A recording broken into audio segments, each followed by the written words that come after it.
Voilà, alors ça fait maintenant pas mal de temps que je n'avais pas remis de vidéo au sujet de la nourriture pranique. Alors j'aimerais dire où j'en suis. J'ai fait maintenant plusieurs stages avec des accompagnants et des accompagnateurs. Euh, des stages de 21 jours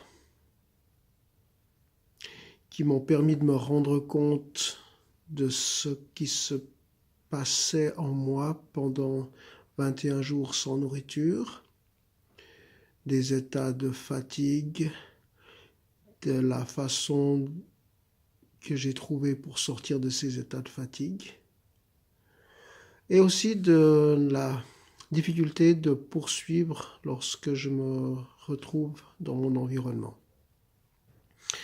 Alors, ce que j'ai pu constater, c'est que pour lutter par rapport à ces états de fatigue, eh bien, j'ai eu recours à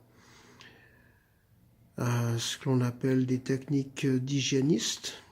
Je vous laisserai faire vos recherches vous-même. J'ai eu recours aussi un petit peu à la méthode Wim Hof, c'est-à-dire de faire des bains dans la rivière, dans le lac, dans l'eau froide. Voilà. Et ce que j'ai pu constater aussi, c'est que voilà, quand je me trouve dans des états où vraiment je suis très fatigué, l'impression que ça va plus, qu'il me suffit de me coucher, de dormir un petit moment, et lorsque je me réveille, l'état de fatigue a disparu. Après, une autre expérience, c'est que j'ai tendance à vouloir aller trop vite, c'est-à-dire j'aimerais bien pouvoir me libérer totalement aussi de l'eau. Alors j'essaye de rester sans boire de l'eau, mais c'est trop vite pour moi parce qu'au bout de 3 jours, 4 jours, je craque, je me remets à boire de l'eau et je me remets à manger directement. Donc j'ai envie de me dire, c'est pour poursuivre le chemin, c'est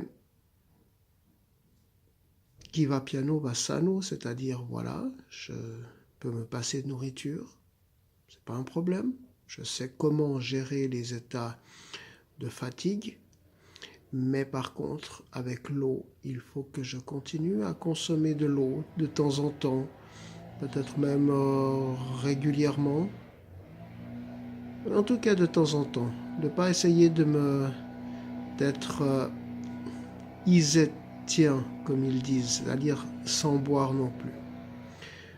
Voilà, alors à une prochaine.